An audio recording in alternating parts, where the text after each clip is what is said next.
The fork scraped against the plate. Valerie winced at the sound, but Michael didn't seem to notice. He never seemed to notice anymore, or maybe he noticed everything and chose to stay quiet about it. "How was your day?" she asked, cutting her chicken into smaller pieces than necessary. "Good." He took a sip of water, his eyes not quite meeting hers. "Yours?" "Fine." The word hung between them like a curtain neither wanted to pull back. Valerie's phone buzzed on the counter. She glanced at it, then quickly back at her plate. Michael's jaw tightened almost imperceptibly. Almost. "Remember Ian from our old church?" The words tumbled out before she could stop them. "He messaged me on Facebook today, just saying hello." Michael nodded slowly, chewing his food with deliberate care. "That's nice." "It's been years since we've heard from anyone there." Valerie's laugh sounded forced, even to our own ears. "He's doing well. Got married, divorced. You know how it goes." "Mm-hmm." The silence stretched between them like a chasm. Outside, a dog barked. A car drove past.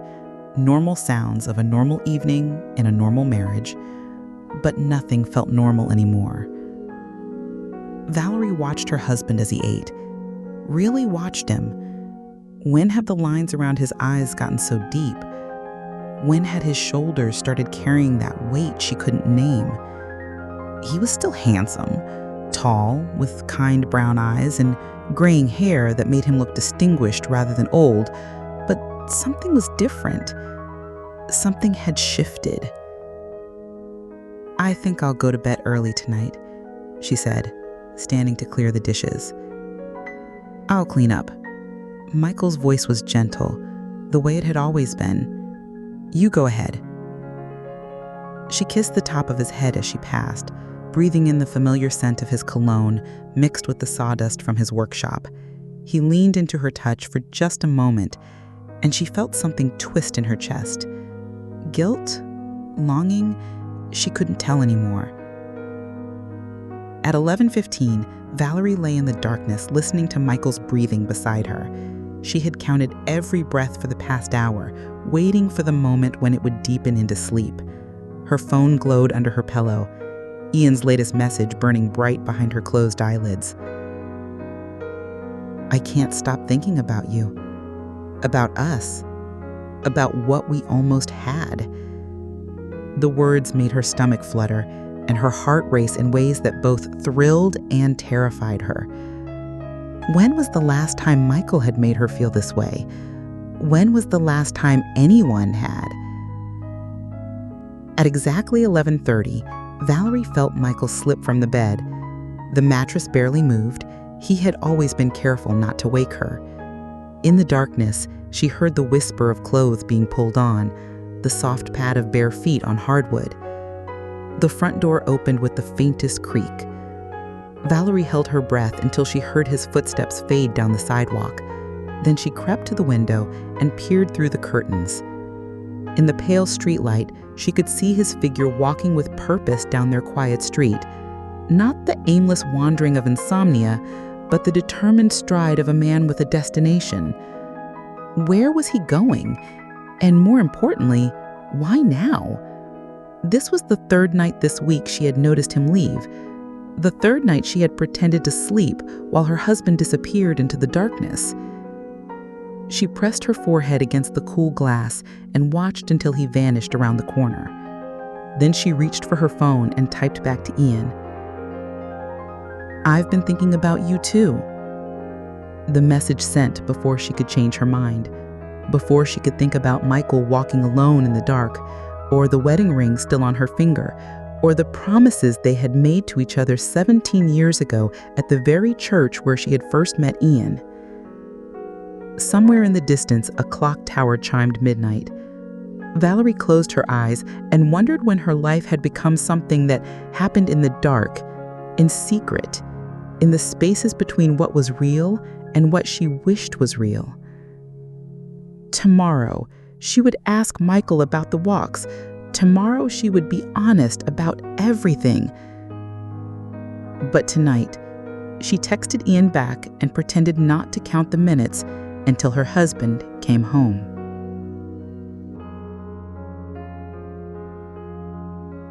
Valerie couldn't concentrate at work the next day.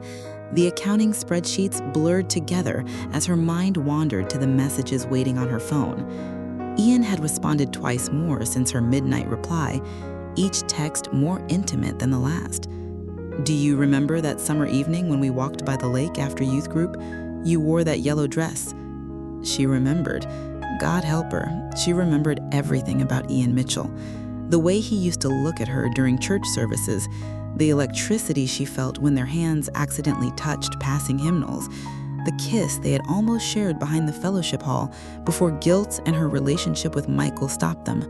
That was 22 years ago, a lifetime ago. "Mrs. Lorenzo," her assistant knocked on the office door. "Your 3 o'clock is here."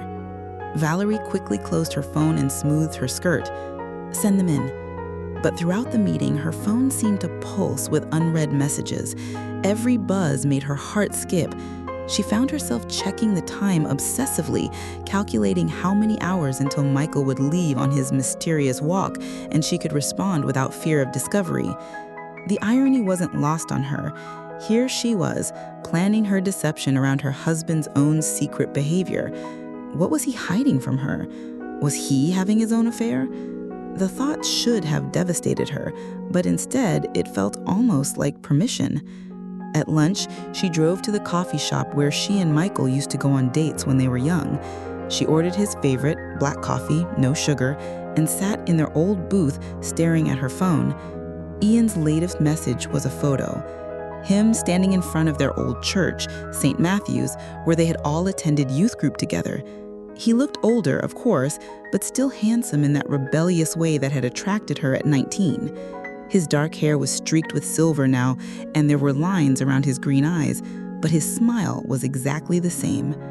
"I drove by today," his message read. "Couldn't help thinking about all those Sunday nights when I wished I was brave enough to fight for you." Valerie's coffee grew cold as she stared at the photo. She could see the church steps where she had sat with Michael during their engagement, planning their wedding. The same steps where Ian had congratulated them both, shaking Michael's hand while his eyes held hers just a moment too long. She typed and deleted a dozen responses before finally settling on, "Some things are worth waiting for." The response came immediately. "Are you saying I should wait?" Her heart hammered against her ribs. This was it, the line she was about to cross. Behind her, a mother fed her toddler crackers while discussing weekend plans with her husband. Normal people living normal lives. Valerie felt like she was watching them from behind glass. "I don't know. This is complicated. The best things usually are. Meet me for coffee tomorrow? Just to talk?" Valerie stared at the message until the words blurred. Just to talk. That's what she told herself as she typed back. Where?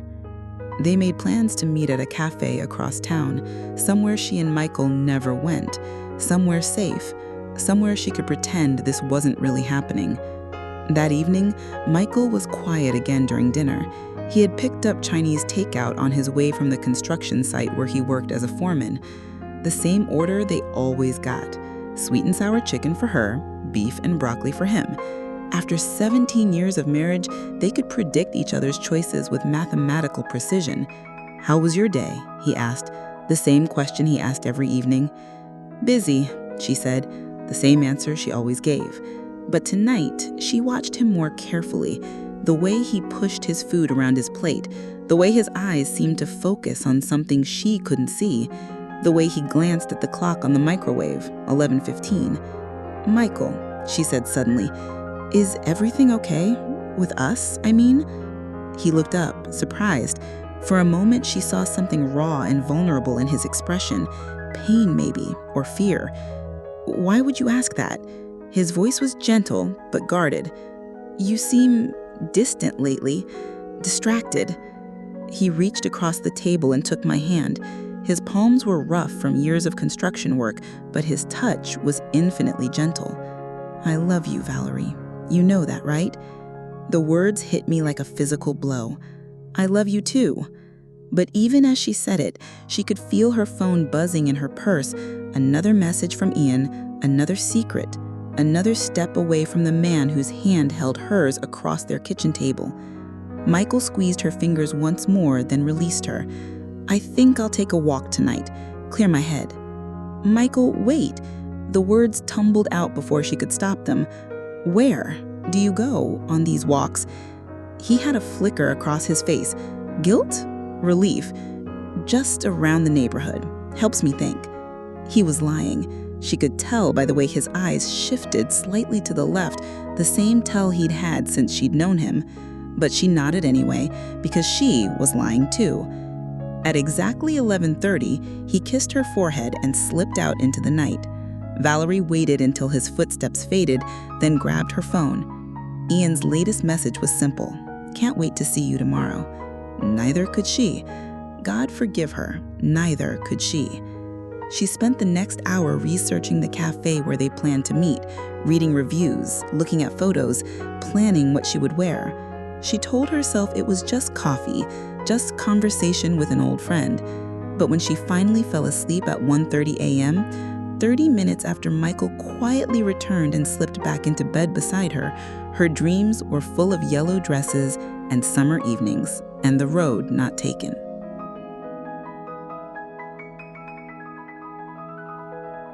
The next morning arrived gray and drizzling, matching Valerie's mood perfectly. She had barely slept, her mind churning between excitement about seeing Ian and guilt about the growing distance between her and Michael.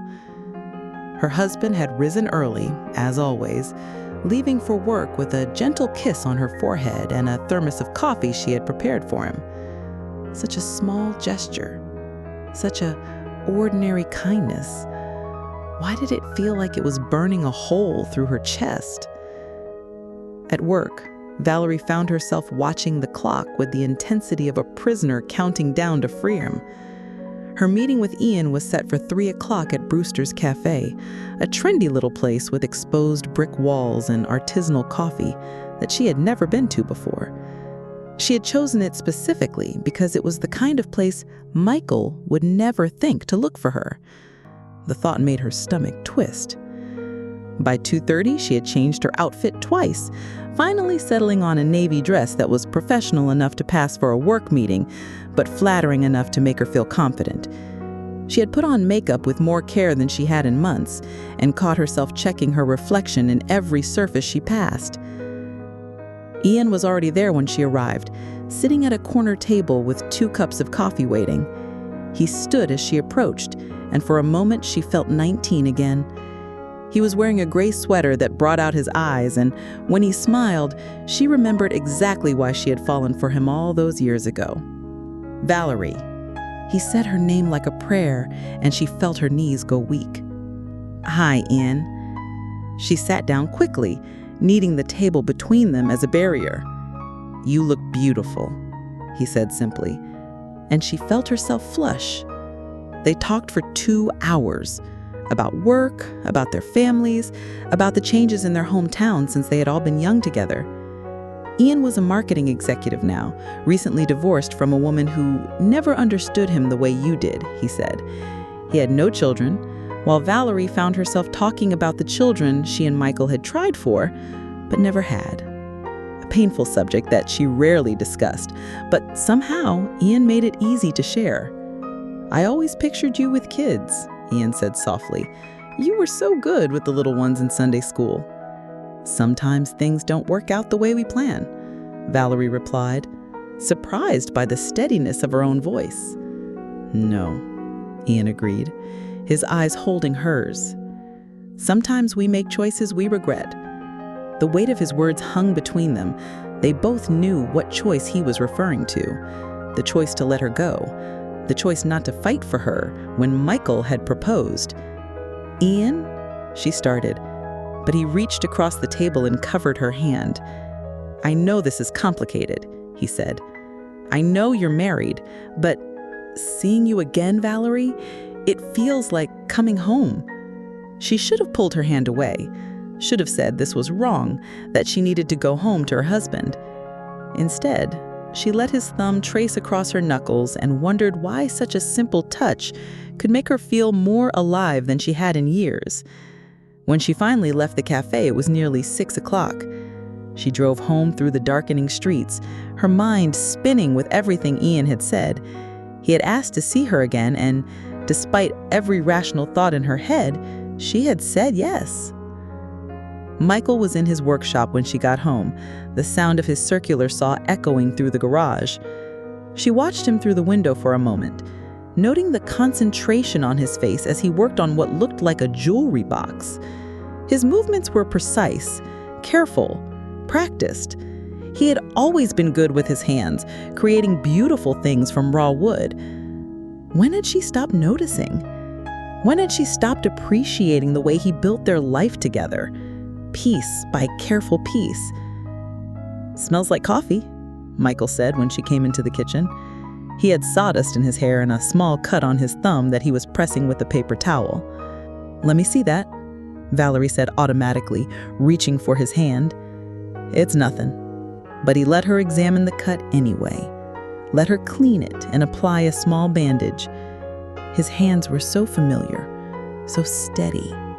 Hands that had held her through her father's funeral, that had painted their first apartment, that had reached for her in the dark through 17 years of marriage. "What were you working on?" she asked, still holding his bandaged hand.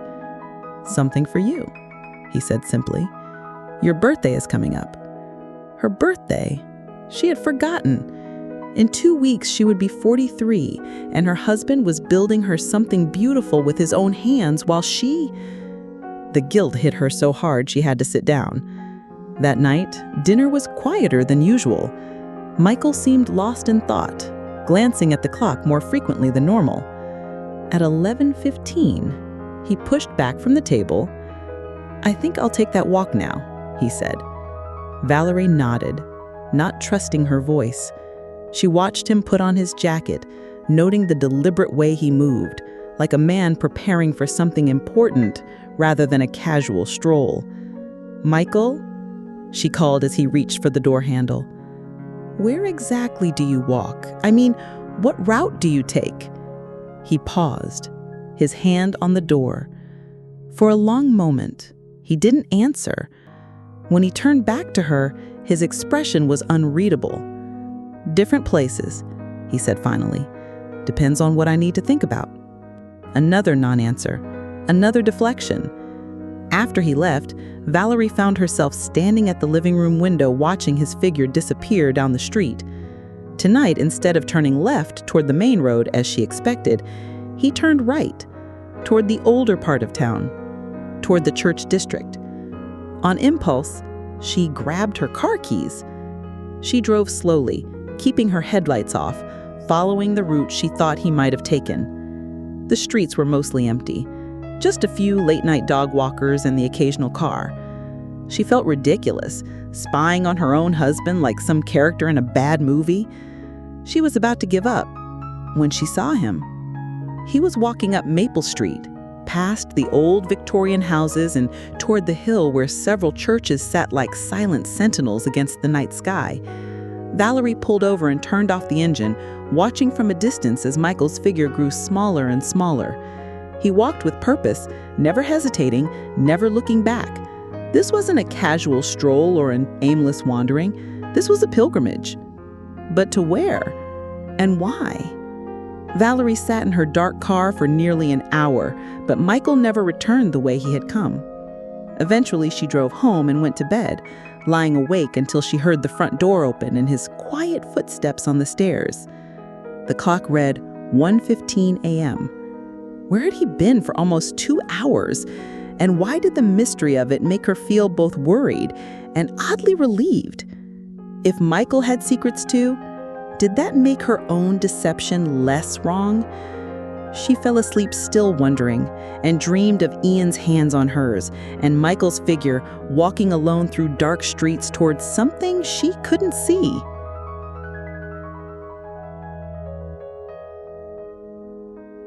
Valerie Valerie woke up exhausted, having spent most of the night listening to Michael's quiet breathing and trying to make sense of everything that was happening. The morning routine felt like performance art, both of them going through the motions of normalcy while dancing around the secrets they kept. Michael made coffee, Valerie toasted bread. They shared sections of the newspaper without really reading them. He mentioned a difficult project at work. She nodded and made appropriate sounds of sympathy. All of it felt hollow, like they were actors who had forgotten their lines. "I'll be late tonight," Michael said as he grabbed his lunch from the refrigerator. "Big deadline coming up." Valerie looked up from her coffee. "How late?" "Probably not home until after 9. He kissed her cheek, the same quick peck he had given her every morning for years. "Don't wait up." After he left, Valerie sat at the kitchen table and stared at her phone. 3 new messages from Ian, each one more intimate than the last. The most recent one made her heart race. "I can't stop thinking about yesterday, about the way you looked at me across that table. Tell me you felt it too." She did feel it. That was the problem.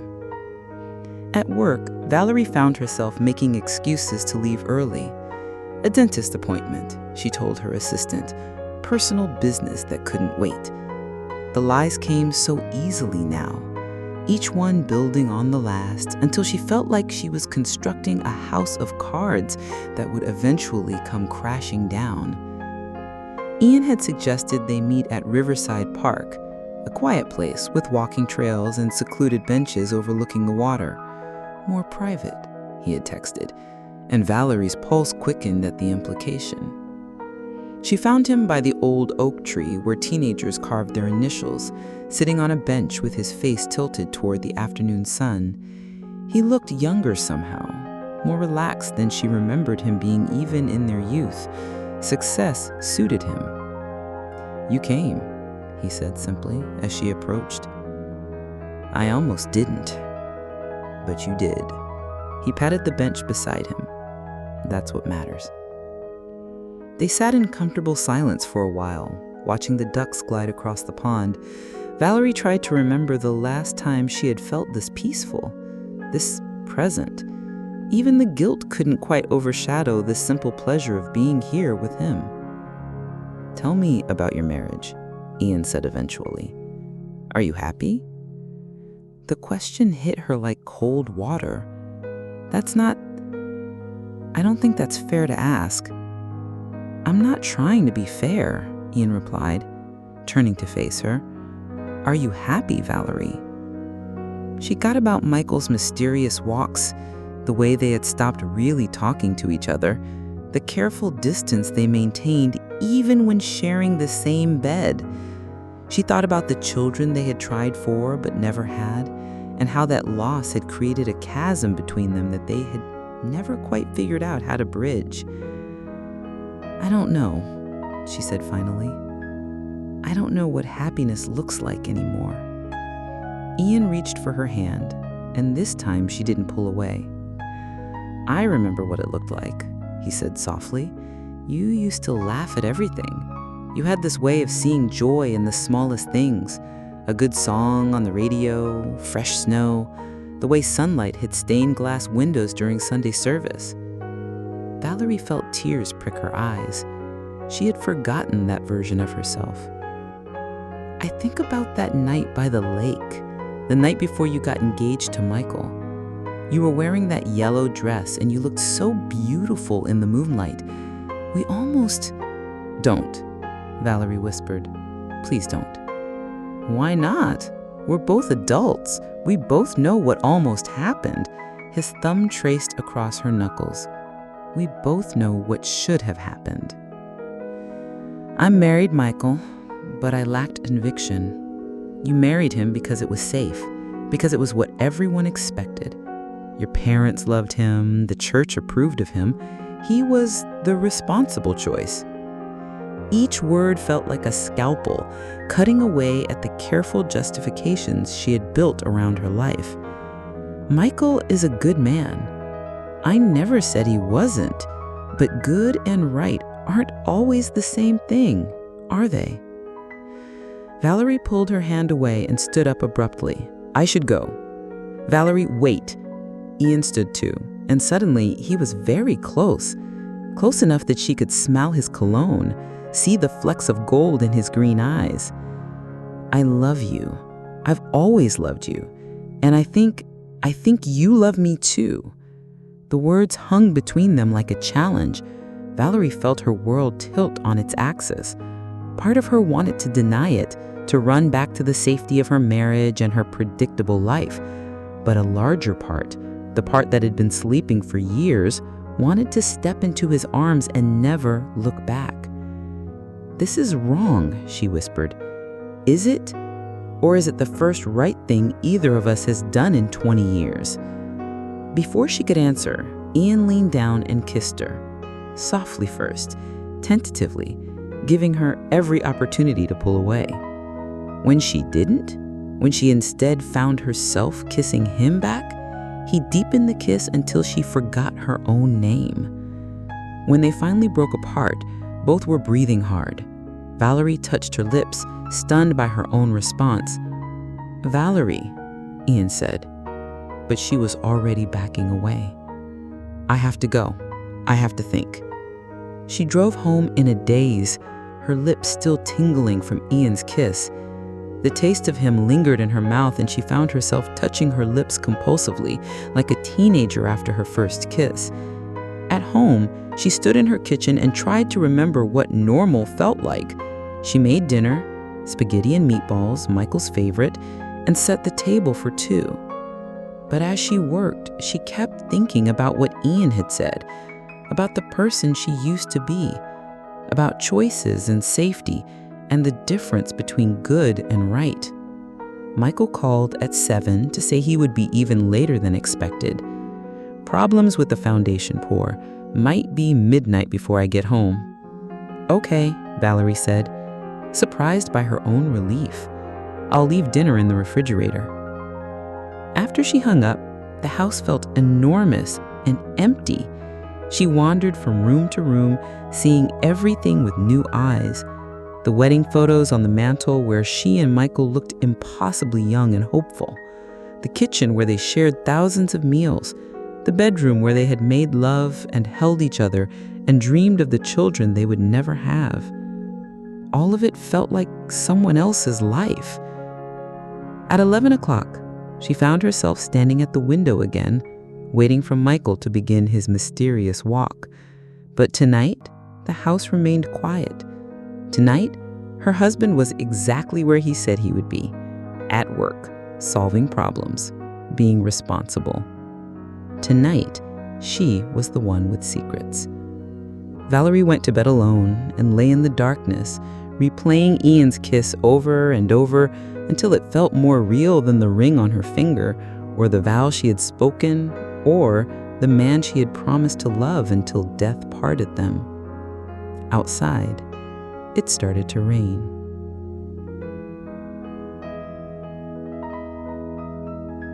The next few days passed in a blur of stolen moments and careful deceptions. Valerie met Ian twice more, once for lunch at a restaurant downtown, once for a walk through the botanical gardens where they held hands like teenagers and talked about everything except the impossible situation they were creating. Each meeting felt like stepping further away from solid ground. Each kiss, and there had been more kisses, felt like another thread connecting her to a life she had only imagined in dreams. Ian made her feel seen in a way she had forgotten was possible. When he looked at her, she wasn't just Michael's wife or someone's employee or the woman who couldn't have children. She was simply Valerie, the girl with dreams and hopes and a capacity for joy that had been sleeping for too long. But the guilt was eating her alive. It showed in everything she did.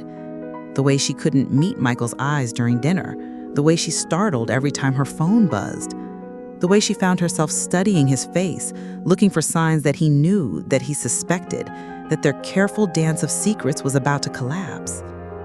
If Michael noticed her growing distance, he didn't say anything. But Valerie caught him watching her sometimes with an expression she couldn't quite read. Sadness, maybe, or resignation. It made her feel like the worst person in the world. On Thursday evening, Michael worked late again. Valerie had grown used to these extended absences, though she couldn't decide if they made her situation better or worse.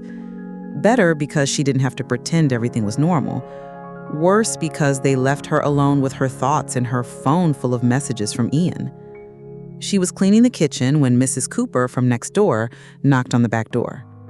The elderly woman often stopped by with homemade cookies or neighborhood gossip, and Valerie had always enjoyed their chats.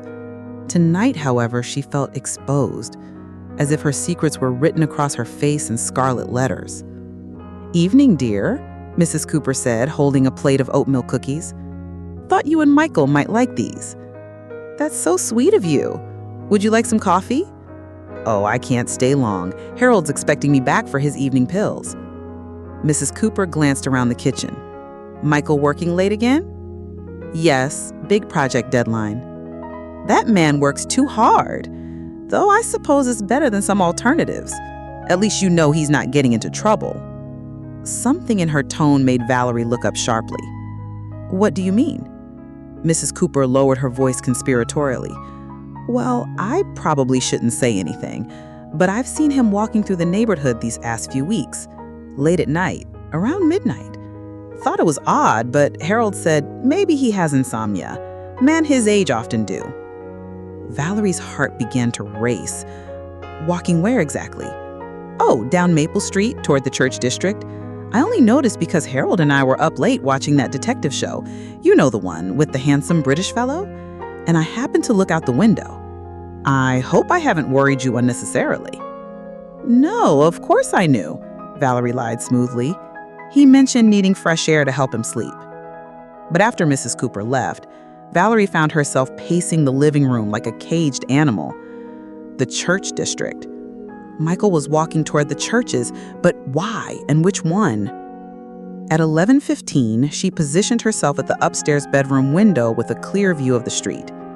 Sure enough, at exactly 11:30, Michael appeared at the corner and began walking with that same purposeful stride she had noticed before. Tonight, instead of losing sight of him, Valerie grabbed her car keys and decided to follow him properly. She drove slowly, keeping her distance, feeling foolish and desperate in equal measure. Michael never looked back, never seemed to notice the car trailing behind him. He walked through the quiet streets with the confidence of someone who knew exactly where he was going. Valerie's breath caught when she realized his destination: St. Matthew's Episcopal Church, the church where she and Michael had been married 17 years ago, the church where she had first met Ian in youth group 22 years ago. Michael climbed the front steps and tried the main door. When it didn't open, he walked around to the side entrance near the parish hall. Valerie parked across the street and watched in amazement as he produced what looked like a key from his jacket pocket. The door opened, and Michael disappeared inside. Valerie sat in her car staring at the dark church building.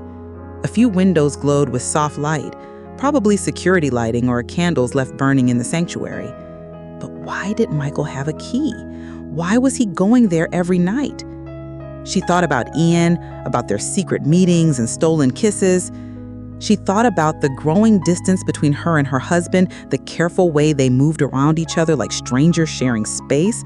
Had Michael somehow found out about her affair? Was this his way of coping, finding solace in the church where their marriage had begun? The guilt hit her so hard she doubled over in the driver's seat. If Michael was suffering, if he was turning to prayer in the comfort of their shared faith, then what kind of monster was I to continue seeing Ian? What kind of wife destroyed her marriage while her husband knelt alone in an empty church, probably praying for their relationship to survive? She started the car, intending to drive home and end things with Ian immediately. She would call him tonight and tell him this had to stop. She would recommit to her marriage, find a way to bridge the distance between her and Michael, maybe even suggest couples counseling.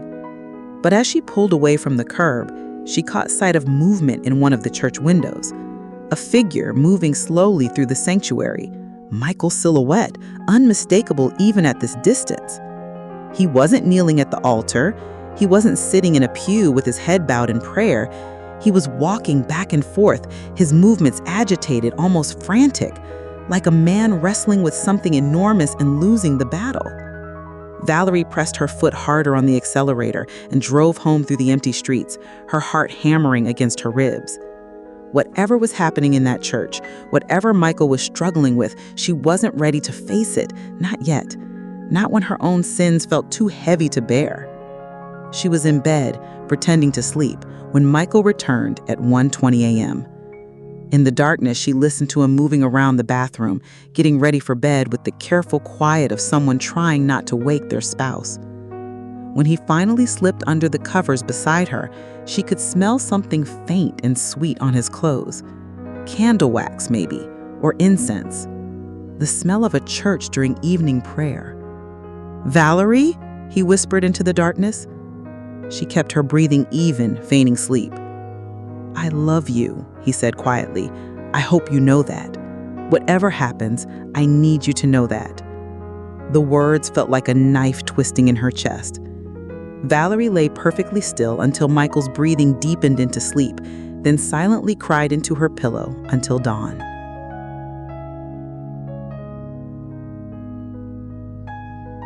Valerie couldn't focus on anything the next day.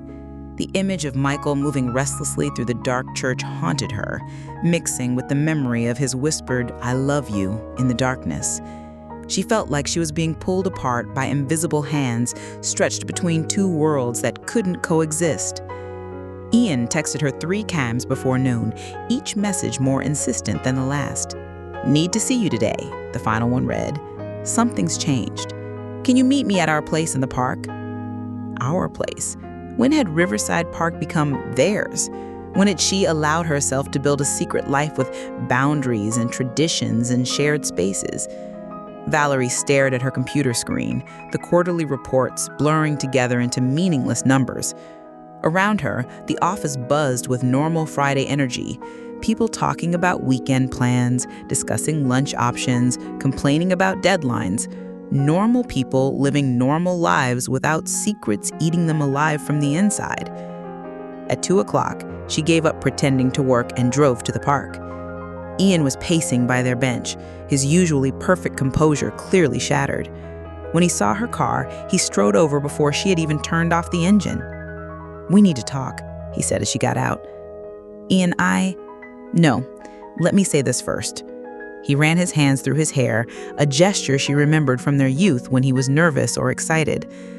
"I've been thinking about us, about this situation, and I can't keep pretending this is just some casual reunion between old friends."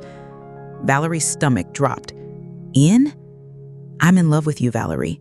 I'm completely, desperately in love with you, and I think you feel the same way." He moved closer, his green eyes intense. "I want you to leave him." The words hit her like a physical blow. "What?" "Leave Michael. Move in with me. We could go anywhere, start fresh somewhere new. I have money, connections.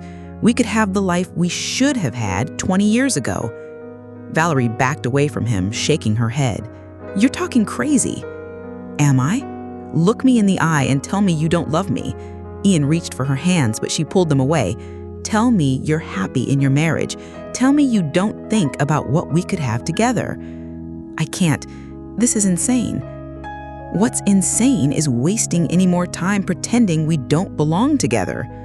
Ian's voice was rising, and Valerie glanced around nervously, hoping no one else was within earshot. "Valerie, I've waited 20 years for another chance with you. I'm not going to wait anymore. You can't just show up in my life and expect me to throw away my marriage." "Why not? What are you really throwing away? A man who ignores you? A marriage that's been dying for years?" His words cut deep because they held enough truth to hurt. "Michael is a good man. Stop saying that." Ian's composure finally cracked completely. "Good, good, good. You keep saying he's good like it means something. But does good make you happy? Does good make you feel alive? Does good make you feel like the woman you are meant to be?" Valerie felt tears burning her eyes. "You don't understand." "Then help me understand. What is it about him that's worth more than what we could have?" The question hung between them like a challenge. Valerie thought about Michael's gentle hands bandaging her cuts, the way he still brought her coffee in bed on weekend mornings, the birthday gift he was crafting for her in his workshop. She thought about 17 years of shared history, of inside jokes and comfortable silences, and the way they had held each other through her father's death and the loss of the children they had tried so hard to have. But she also thought about the distance between them, the careful politeness that had replaced passion, the way they lived parallel lives in the same house without really connecting anymore. "I need time," she said finally. "Time for what? Time to keep living a lie? Time to think. Time to figure out what's right."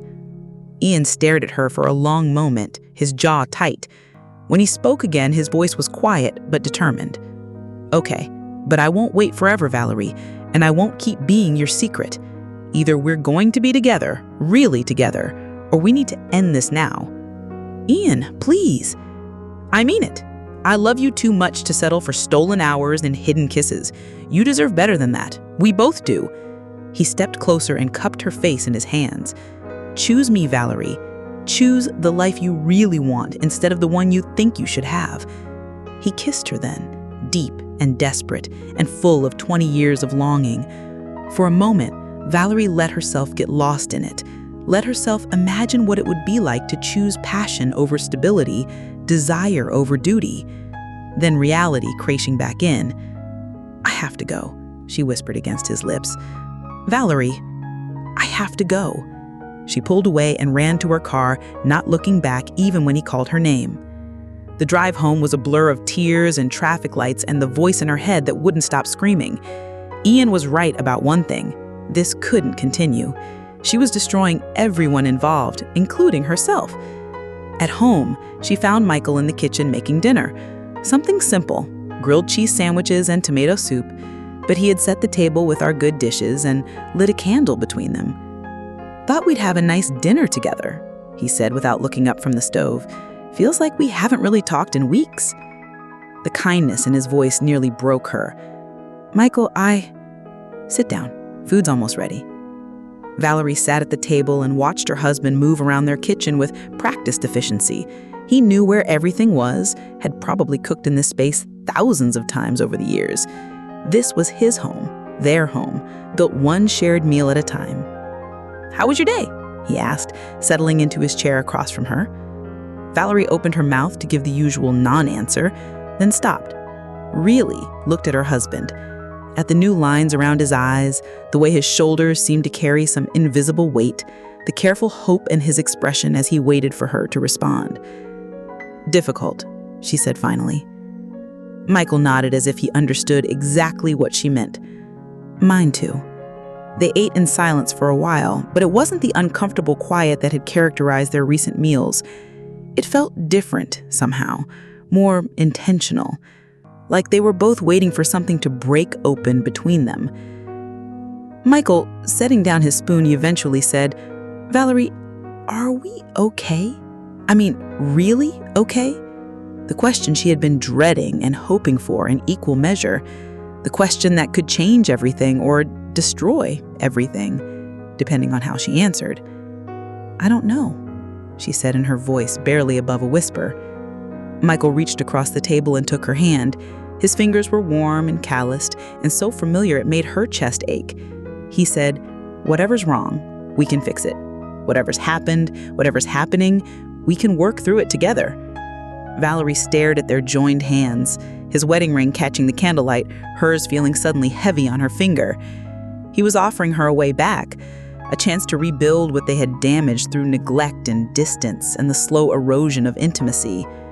All she had to do was tell him the truth.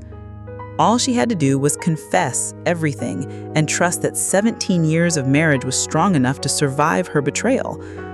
All she had to do was choose him over Ian, safety over passion, the known over the unknown. "Michael," she began, then stopped. The words clogged in her throat, too big and too terrible to speak out loud. Her phone buzzed on the counter. A text from Ian. "I meant what I said. Choose." Valerie looked at the phone, then at Michael's hopeful face, then at their hands still joined on the table. "I'm tired," she said instead, I think I'll go to bed early." Michael's face fell, but he squeezed her hand gently before releasing it. "Okay, I'll be up in a while." As Valerie climbed the stairs to their bedroom, she could hear Michael clearing the dishes, the soft clink of plates, and the rush of water in the sink. Normal sounds of a normal evening in a normal marriage. But nothing felt normal anymore. At exactly 11:30, she heard the front door open and close. Michael's nightly pilgrimage to the church was beginning again. And Valerie was no closer to understanding why. She lay in the dark, listening to the silence, and wondering if this was what it felt like when everything you thought you knew about your life began to crumble around you.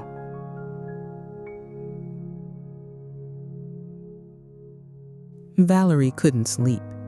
Every time she closed her eyes, she saw Ian's face when he'd asked her to choose, heard the desperate edge in his voice as he demanded she leave Michael.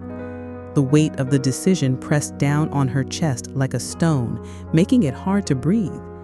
At 12:45 a.m., she gave up trying to rest and slipped out of bed.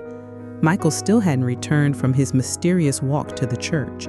For the first time in weeks, Valerie found herself genuinely worried about him rather than just suspicious.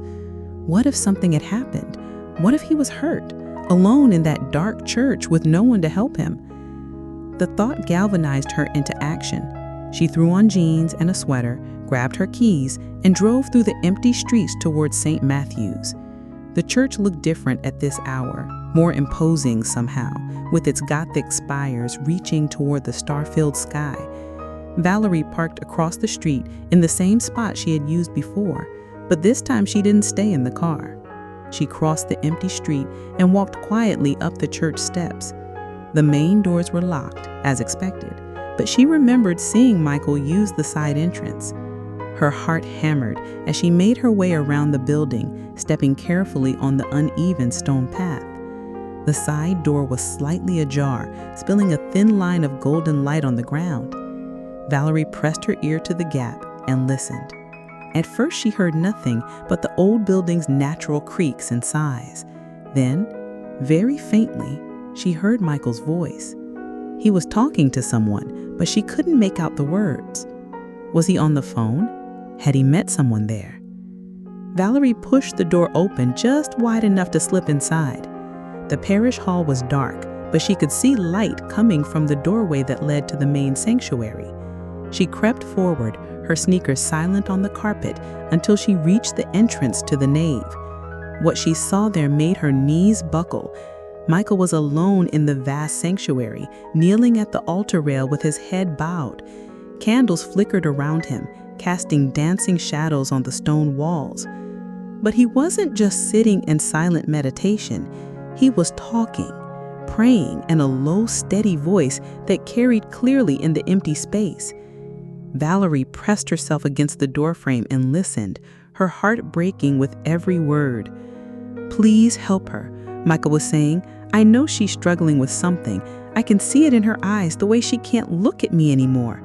I don't know what's happened, what's changed, but please don't let me lose her." Valerie clapped her hand over her mouth to stifle a gasp. "I love her so much," Michael continued, his voice thick with emotion. "More than she knows, maybe more than I've ever shown her. We've grown apart, I know that. I haven't been the husband she deserves. I got comfortable, stopped trying, stopped seeing her the way I did when we were young." Tears streamed down Valerie's face as she listened to her husband's confession. "She's been distant lately, secretive. Her phone is always buzzing, and she gets this look, this guilty look. I think maybe she's found someone else." Michael's voice cracked slightly. "And if she has, I can't blame her. I failed her first." Valerie's legs gave out completely. She slid down the doorframe until she was sitting on the floor shaking with silent sobs. "But God, please, if there's any way to save our marriage, show me. Tell me what to do. I'll do anything, change anything. I'll be the man she fell in love with again if you'll just give me the chance."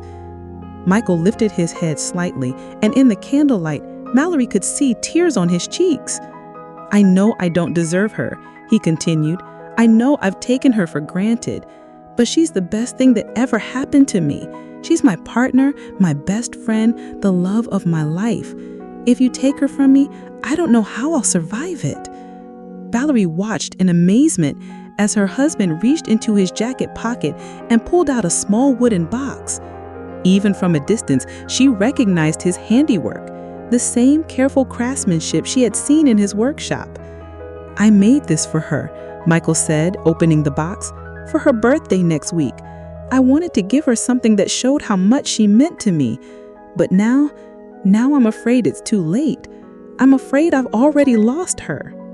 He set the box on the altar rail and bowed his head again. Please don't let it be too late. Help me find the words to tell her how sorry I am. Help me find a way to win her back. And if she's already chosen someone else, help me let her go with grace. Help me want what's best for her, even if it breaks my heart." Valerie had never heard such raw honesty, such selfless love in her entire life. This man, her husband, was praying not for revenge or justice, but for her happiness. Even believing she was cheating on him, he was asking God to help him be worthy of her love. She thought about Ian's ultimatum, his demand that she choose passion over commitment. She thought about the excitement he offered, the promise of a fresh start, and a love that felt new and urgent. Then she looked at Michael, kneeling alone in the candlelit sanctuary, praying for her redemption while crafting her a birthday gift with his own hands. The contrast was so stark, it took her breath away. Ian wanted her to choose him, but Michael was choosing her, even when he thought she had already chosen someone else. Ian offered her passion, but Michael was offering her forgiveness, grace, unconditional love. Ian wanted her to run away with him to start over, but Michael was willing to start over right here, right now, with the full knowledge of what their marriage had become and what it could be again. Valerie rose unsteadily to her feet, her decision crystallizing with perfect clarity. She walked slowly down the center aisle, her footsteps echoing in the sacred space. Michael didn't hear her approach. He was too lost in prayer, too focused on the conversation he was having with God about the woman he loved. "Michael," she said softly when she was just a few feet away. He spun around, his eyes wide with shock and something that might have been fear. "Valerie? How did you?" "I followed you," she said simply, then added, "I've been following you for days, trying to figure out where you go every night." Michael's face went pale. "You heard everything." Valerie knelt beside him at the altar rail, her tears flowing freely now. "I heard everything, Michael, and I need to tell you. I need to confess." "Valerie, no." Michael shook his head. "You don't have to." "Yes, I do." She took his hands in hers, noting absently how perfectly they fit together, how right they felt even after all these years. "You're right. There is someone else. His name is Ian, and we went to youth group with him here 20 years ago." Michael's face crumpled, but he didn't pull his hands away. "We've been meeting, talking, and more than talking. I convinced myself it was just friendship at first, then just emotional support, then I told myself so many lies to justify it." "Valerie." "But Michael, listening to you pray, watching you ask God to help me be happy, even if it meant losing me, I realized something." She squeezed his hands tighter. "Ian wants me to choose him, but you've already chosen me. Even knowing about the affair, even thinking you might lose me, you chose to love me anyway." Michael's eyes filled with tears. "That's the kind of love I want," Valerie said. "Not the kind that demands I abandon everything I've built, but the kind that helps me rebuild it. Not the kind that makes me run away from who I am, but the kind that helps me become who I'm meant to be. Do you love him? Michael asked quietly. Valerie considered the question honestly. I thought I did. But what I felt for Ian, it was nostalgia, excitement, the thrill of being wanted. What I feel for you is deeper. It's partnership and friendship, and a love that's been tested by time and loss and ordinary days and is still here. She reached for the wooden box on the altar rail. May I? Michael nodded, and Valerie opened it to reveal a delicate necklace with a pendant shaped like an infinity symbol, crafted from the same wood as their wedding rings. Forever, she whispered, reading the tiny inscription on the back. Forever, Michael agreed, his voice thick with emotion. Valerie lifted the necklace from the box and handed it to him. Will you put it on me? With shaking hands, Michael fastened the necklace around her neck. The pendant rested just above her heart, warm against her skin. I'm so sorry, Valerie whispered. I'm so sorry for everything I put you through, for the lies, for making you doubt yourself. You didn't fail me, Michael. You didn't drive me away.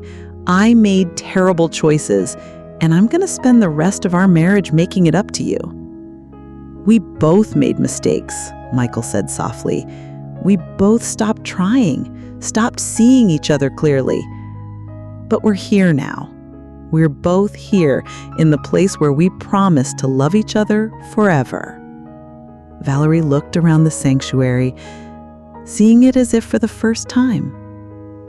The stained glass windows that had witnessed their wedding, the altar where they had knelt together as newlyweds full of hope and dreams, the sacred space where Michael had come night after night to pray for their marriage while she was busy destroying it. I choose you, she said, the words ringing clearly in the vast space.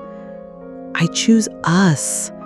I choose this marriage and this life and this love that's real enough to survive my betrayal. Michael pulled her into his arms then, holding her as if she might disappear if he let go. They knelt together at the altar rail, where they had taken communion as a married couple hundreds of times, where they had prayed together in joy and sorrow, where they now knelt in forgiveness and renewal. I love you, she whispered against his neck. I love you, and I'm never going to forget again how lucky I am to be loved by you. I love you too, Michael replied, his voice steady and sure. Forever. Outside, dawn was beginning to break, sending colored light through the stained glass windows to dance across their joined hands and the infinity symbol that now rested over Valerie's heart. They were going to be okay.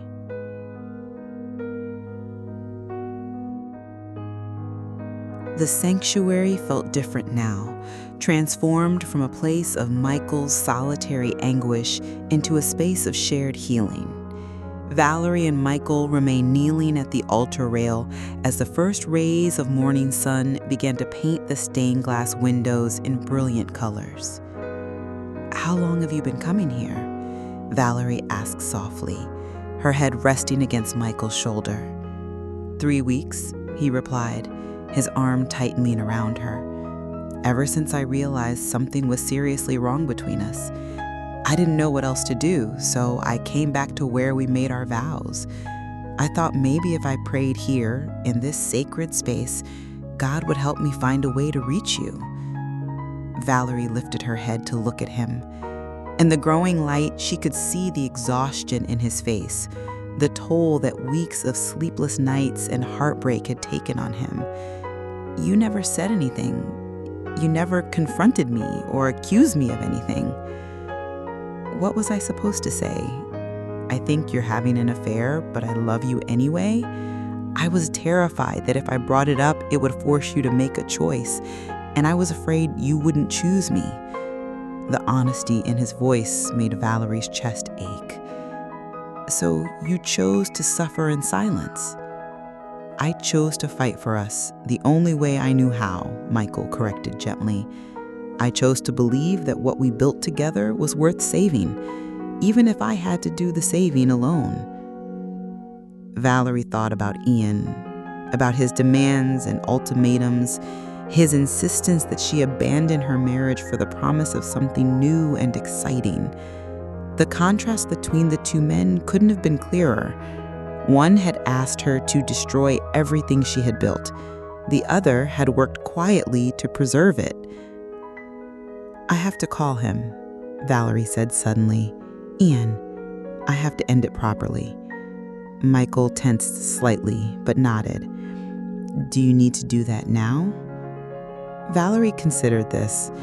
Part of her wanted to get it over with immediately, to close that chapter of her life forever.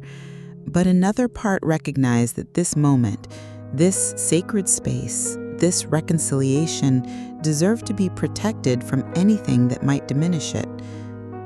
"No," she said finally. "This is more important. Ian can wait until I've had time to process everything that's happened here."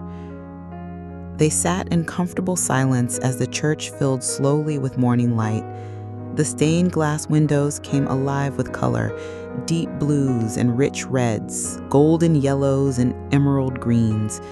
Valerie remembered how beautiful those same windows had looked on their wedding day, how the light had seemed to bless their union as they stood at this very altar exchanging vows. "Do you remember what you said in your vows?" Michael asked, as if reading her thoughts. Valerie smiled, surprised that the memory came so easily. "I promise to love you in sickness and in health, for richer or poorer, in good times and bad, for better or worse, till death do us part." Valerie touched the infinity pendant at her throat. "I broke those vows." "We both did, in different ways. But the beautiful thing about vows made before God is that they're not just promises. They're declarations of intent. They're saying that no matter what happens, no matter how hard it gets, we're going to keep choosing each other." "Even when one of us stops choosing back?" Valerie asked quietly. "Especially then." Michael turned to face her fully. "Love isn't just a feeling, Valerie. It's a decision we make every single day. Some days it's easy, and some days it requires everything we have. But real love, the kind that lasts, that's the choice to keep loving even when it's not returned." Valerie felt fresh tears spring to her eyes. "How did I get so lost? How did I forget what we had?" "I think we both got comfortable," Michael said thoughtfully. "We stopped working at it, stopped seeing each other as individuals instead of just husband and wife. We became roommates instead of lovers, co-managers of a household instead of partners in life." It was true, Valerie realized. Somewhere along the way, they had stopped dating each other, stopped being curious about each other's thoughts and dreams and fears. They had settled into a routine that was safe and predictable, but lacked the spark that had originally drawn them together. "I want to fall in love with you again," Valerie said suddenly. "Not the way I fell for Ian. That was just nostalgia and fantasy. I want to fall in love with who you are now, today, at 45 years old, with gray in your hair and sawdust under your fingernails, and a heart big enough to forgive me for breaking ours." Michael's eyes shone with unshed tears. "I want that too. I want to court you again, the way I should have been doing all along. I want to discover all the ways you've grown and changed, all the dreams you've developed that I haven't been paying attention to." The morning light was growing stronger now, and they could hear the sounds of the city waking up outside. Traffic beginning to build, birds singing in the churchyard, the distant rumble of delivery trucks making their rounds. Soon, people would begin arriving for Sunday morning services, and their private sanctuary would become a public space again. "We should go home," Valerie said, though she was reluctant to leave this sacred space where their marriage had been reborn. "In a minute," Michael said. He reached for her hands and drew her to feet. "First, I want to do something." He led her to the altar itself, to the exact spot where they had stood 17 years ago as bride and groom. The morning sun streamed through the rose window behind the altar, bathing both of them in colored light. "Valerie Michelle Lorenzo," Michael said formally, using her maiden name. "Will you marry me? Again, will you take me as your husband, knowing all my flaws and failures, promising to love me not just when it's easy, but when it's hard? Will you choose me every day, even when I'm not perfect, even when I disappoint you?" Valerie's heart swelled with love for this man who had seen her at her worst and was still asking her to be his wife. "Yes," she whispered, then louder, "Yes, Michael Ian Lorenzo, I will marry you again.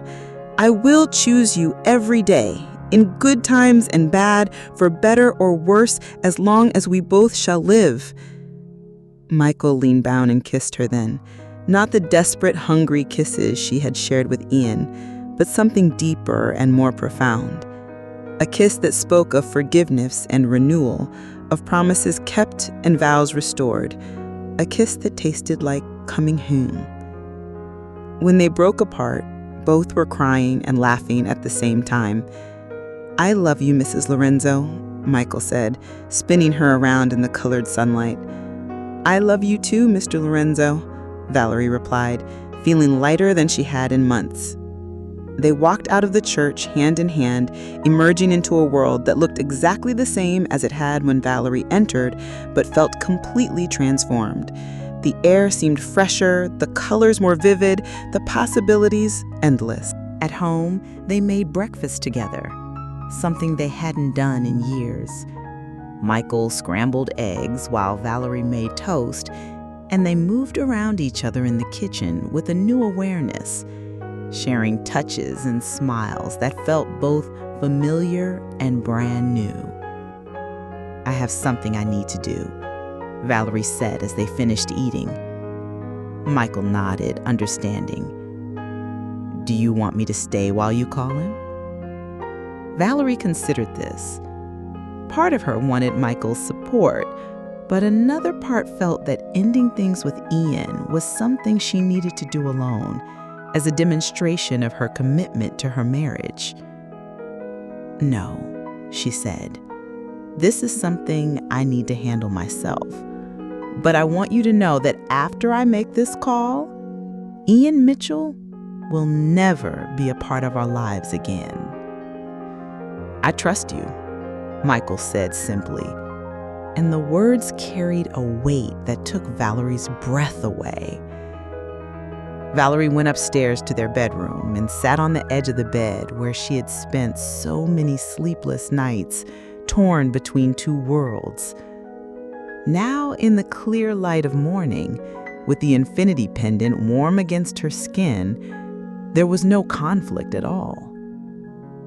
Ian answered on the second ring. "Valerie, I was hoping you'd call. I couldn't sleep last night thinking about what I said. I know I pressured you, and I'm sorry, but I meant every word. I love you, and I want us to be together." "Ian," Valerie said gently, "I'm calling to say goodbye." Silence on the other end of the line. "What do you mean, goodbye?" "I mean, I'm ending whatever this is between us. I'm choosing my husband, my marriage, my life as it actually is, instead of some fantasy of what it might be." "Valerie, you can't be serious. After everything we've shared?" "What we shared was a mistake. A beautiful mistake maybe, but a mistake nonetheless. I let nostalgia and dissatisfaction cloud my judgment, and I almost destroyed the best thing in my life because of it." "He doesn't make you happy. You told me yourself that your marriage was dying." "My marriage was struggling, but it wasn't dying, And it certainly wasn't beyond saving. It just needed two people willing to fight for it instead of one person fighting alone. She could hear Ian's breathing on the other end, could almost feel his disbelief through the phone. This is about guilt, Valerie. You feel guilty about the affair, so you're running back to him. But guilt isn't love, Valerie. Guilt won't make you happy. You're right, Valerie agreed. Guilt won't make me happy. But love will. Real love. The kind that chooses you even when you don't deserve it. The kind that prays for your happiness even when it might mean losing you. The kind that builds jewelry boxes instead of demanding you abandon everything you've built. I don't understand. I know you don't. And that's okay. Ian, I hope you find what you're looking for. I hope you find someone who can love you the way you deserve to be loved. But that someone isn't me. Valerie ended the call before Ian could respond and immediately blocked his number. Then, for good measure, she deleted his contact information and all their messages. It was over. Downstairs, she found Michael in his workshop, sanding a piece of wood with careful, precise strokes. He looked up when she entered, his eyes questioning. "It's done," she said simply. Michael set down his sandpaper and opened his arms. Valerie walked into his embrace feeling like she was exactly where she belonged. "What happens now?" she asked. "Now we rebuild. We date each other again. We learn to talk to each other again.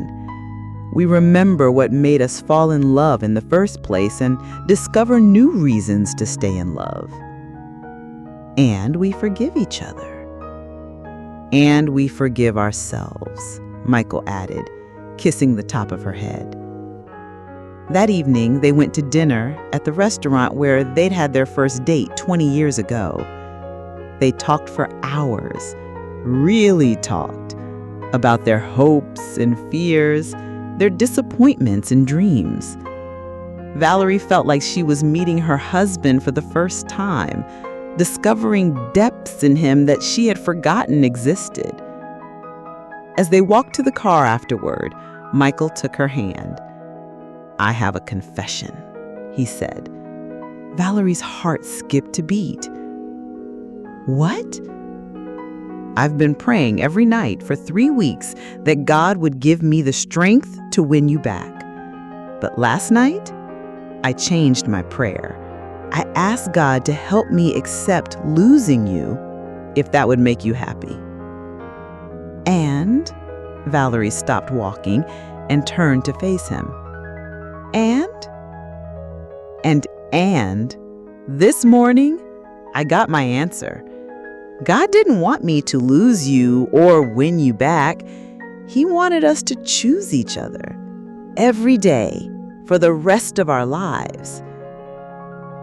Valerie stood on her toes and kissed her husband under the streetlight, tasting the salt of happy tears and the sweetness of second chances. Above them, the stars shone down on two people who had found their way back to each other through the darkness, guided by love that was stronger than betrayal, deeper than passion, and more enduring than the fears that had nearly destroyed them.